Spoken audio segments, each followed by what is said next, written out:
Hey everyone, welcome back. Today is going to be fun for me. I have not one, but two viewer top 10s to share with you, and I love them both. And on top of that, I've got some mail to share.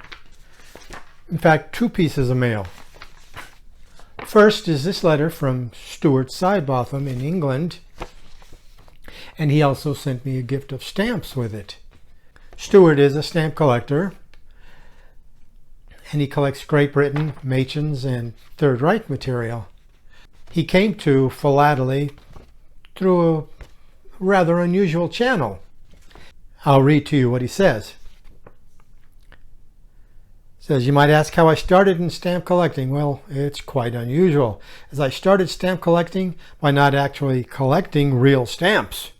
In my late teens, and he's 35 now, in my late teens, I collected stamps produced and sold on behalf of my favorite fantasy novel series." There's a clue for you. Do you know what it is? Or what the gift is? His favorite fantasy novel series, Discworld, written by the late Terry Pratchett. For those of you not familiar, Discworld is, as he says, it's a long-running fantasy humor comic fantasy series. It started in 1983 with The Color of Magic and ended in 2015 with book number 41, The Shepherd's Crown. Now, in between, the book that interests us most as stamp collectors is number 33 in the series from 2004. The title of which is Going Postal. The story revolves around this con man named Moist von Lipwig, who is given a government reprieve from the hangman's noose in exchange for becoming the postmaster of Discworld, which is really in a shambles. And before the book came out, Terry Pratchett went to this business called the Discworld Emporium that had set up business selling Discworld memorabilia. And Pratchett went to them and asked them to produce some stamps for the book. And as Stuart says, those were what got him into stamp collecting. So that was in 2004, and Discworld Emporium continues to produce new stamps every year. They just keep producing them, and they keep retiring older ones. So just like a real world postal service, if you want the stamps, you got to get them while they're available. And as you can see here, one of the current designs available for your purchase is a rather familiar looking design called the Penny Patrician. And it is available as either a single or as a sheet of 25. Many other stamp designs are available, and you'll have fun finding analogs to real round world stamps, such as the seated Morporkia and the Discworld coat of arms. So, as I said, Stuart also sent me a gift of stamps. A bunch of Discworld stamps. They're standard postage stamp size, gummed, perforated.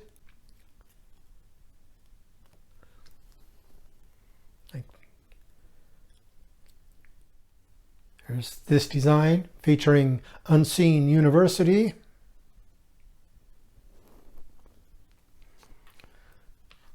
This tall vertical, and I'm sorry, I don't know the name of that tower.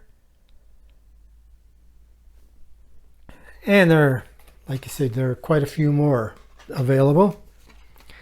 Now, what makes this such a serendipitous arrival? Serendipity, baby! Is that just last week I received another piece of mail, which I haven't even opened yet. And it happens to be from the Discworld Emporium. I'm not even sure what prompted me, but somewhere I read that the Discworld stamps are still available online at the Discworld Emporium website. So I went online and wow, there are plenty of stamps available. And I ordered a few. Oh, let me give you a closer look at the cover too. It's franked with 2 stamps of Discworld. Of course, this Royal Mail postage label is the actual franking. They put the stamps in the corner like normal, and there's a plastic tape cover over it, I guess, to protect them. I don't know if that will peel off and allow the stamps to come off the cover. But anyways, as you can see, there's 2 stamps of Discworld and a Discworld pictorial fancy cancel. And down in the lower right corner, a circular seal of Ankh-Morpork City Watch, top secret. And on the cover, a stamped cachet for the Seamstresses Guild of Ankh-Morpork. So, like I said, I haven't opened it. Let me rip it open. This is your receipt from the Ankh-Morpork Guild of Thieves. Cut purses and allied trades. Keep this receipt as proof of licensed theft. A message from our postal department. To minimize inconvenience, you have been preemptively relieved of some or all of the contents of this package or letter. And then on the back, on the flip side, a thank you note from Discworld Emporium for my patronage. Okay, so here's a packet of stamps I got. And I'll just flash the stamps in front of you without any real commentary, because although I've read a couple of the books, I'm not familiar enough with the whole universe to provide any commentary on the designs. And here's one of the features of the Discworld Emporium, that you can buy these items called the little brown envelopes. And they're a standard 5-pound purchase price for these, and they contain a selection of postage stamps. And from what I understand, they will, I don't know if everyone does or if they randomly contain what's called a sport, which is an error stamp. Too bad it's sealed, because now I have to destroy the integrity of the envelope in order to see what's inside. The thing is, if it contains a sport, I'm not sure if I'll be able to recognize it. I don't know what's what's an error stamp and what is not an error. So here's a look at what was inside the envelope. There's 1. Let's see, there's 2. I'll just pick out some interesting ones here. Well, they're all interesting, but you know what I mean. This one, that's 3, 4, 5, 6,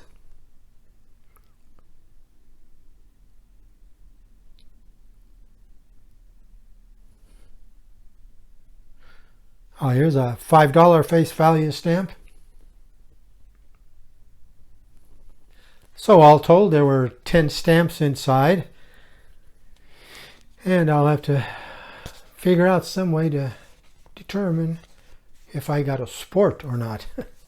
Well, like I said, I thought that was interesting that I no sooner bought a pack of stamps and then a viewer sends me some Discworld stamps. So thank you very much, Stuart. It's greatly appreciated. And I've got a good start on my Discworld country collection. All right, so like I said, I've got 2 viewer top 10s. And the first one comes from Daniel Golden. And I have to apologize. Daniel sent me this list of his top 10 long ago. Let me see if did he date the letter? Oh my gosh. That was June 29th, 2022. So my sincerest apologies, Daniel. So I finally have his top 10 ready, and I really like this top 10. It's all US stamps, and this isn't your usual top 10 list of most beautiful stamps produced, you know, the Western Catalina Storm or a Zeppelin or Columbians. This is a very highly personal list of stamps. All have something that means something close to him, either for pertaining to a hobby of his or a sport he loves, or from some part of the country that he loves or is from. So without any further babble, on with the show. Number 11, the honorable mention is US Scott number 905. This stamp represents the first stamp in his collection, issued in July of 1942, July 4th in fact, just a few months after the US entered World War II. He says, in addition to the Win the War slogan, he likes the more subtle details like the 13 stars representing the colonies, the eagle's claws holding only arrows instead of arrows and an olive branch, and the eagle's wings in a V position to symbolize victory. At number 10 is this pair of Christmas stamps, Scott number 56, 44, and 47. They are his favorite Christmas stamps from the last few years. And among the 4, 56, 44, the first one of Santa on the roof carrying his bag full of gifts, is his favorite from that set. At number 9 is US number 295. He says, my father and I are both fans of the railroad, so railroad themed stamps are a big part of my collection. With this stamp, he says, I love the beautiful red frame that perfectly pairs with the gorgeous vignette of the locomotive. At number 8 is number 7, 28, and 29, a pair of Century of Progress stamps issued for the 1933 World's Fair in Chicago. Dan grew up in Chicago, so anything having to do with his hometown, he'll always be partial to. At number 7 is number 1749 through 52. He says, I typically don't like collecting stamps that are a non-square or rectangular shape because it won't fit properly in a stamp mount. These diamond-shaped American Dance stamps, though, push that boundary in an artistic way, and I love it. Plus, my wife and I enjoy swing dancing, and these stamps more or less fill that theme. At number 6 is number 5378 through 80. And again, anything having to do with trains, especially the Golden Spike and the Transcontinental Railroad, is welcome in my collection. He says, I'm a big fan of the detailed artwork and colors of these Golden Spike stamps. At number 5 is the set number 4898 through 4905, a set of vintage circus stamps. Once again, the artwork blows me away. I remember my parents taking my sister and me to the circus in the late 90s and early 2000s, and I've always been fascinated by old-timey and vintage circus material. And at number 4, number 114. Dan says, I love this stamp because it was the first to honor the completion of the Transcontinental Railroad, but it was issued about 6 weeks before the railroad was actually completed. At number 3 comes number 1069. Growing up in Chicago, a Great Lakes city, I've always had a special place in my heart for the Great Lakes. I love that this stamp features all 5 lakes with a freighter shown underneath. And number 2, number 855, baseball. He says, that's my favorite sport, and like the kids depicted on this stamp, I grew up playing sandlot ball with the local kids in my neighborhood. And at number 1 comes number 753. He says, I love that this stamp shows the globe complete with oceans, continents, and even islands in their correct positions. But what I really love is that this stamp shows the routes and the years of different expeditions. That level of detail is amazing to me. So there we have it. A great top 10 from Daniel Golden. Thanks a lot, Dan. And please stick around for a second top 10. This is a most unusual topical collection. This list comes from the collector who calls herself Catnap Stamps. And I'm not going to give you the commentary on all these. I will just say that this list concerns the topic of stamps showing predatory animals with their prey. And you know how you see those lists on the web where it says 7 things that, blah, blah, blah. Number 3 will blow your mind. Well, one of these is going to blow your mind. But I'm not going to tell you which one because I don't want you to skip ahead. But you'll know it when you see it. So, I'm not going to blab through this one. I'm just going to let the music roll and let you watch the pretty pictures. And thank you for joining me today. And please come back again next time. Until then, this is Ted the Talking Stamp Collector wishing you all happy stamping.